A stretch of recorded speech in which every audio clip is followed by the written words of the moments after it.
Purchases that you make with Apple Pay will now be able to be tracked in the Wallet app, provided the merchant supports it. That means you can find out delivery details and order status as quickly as this. So in the Wallet app, there's a new button at the top with a little parcel icon on there.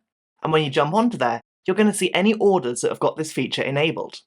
I'm using some demo orders that Apple have provided, and there's one here for a bakery order.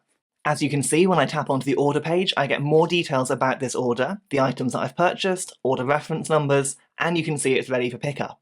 This particular order, because it's an in-person one, I can even bring up a barcode to scan when I get to the bakery to collect my order. But what about things that are being delivered by post? Well, here's another example now. I'm going to buy some things from a pet store online. After completing the transaction on my device, I'm going to see this appear in the Wallet app. Now, I've got my order details here, so the things that I've bought and the confirmation number. And if I go back to my order overview screen, which is the one you get by pressing the parcel icon on the Wallet homepage, I can then see a second order alongside the bakery one. But you might be thinking, well, what happens if the order changes, if something is dispatched, or maybe there's a problem? Well, it will change, just like this.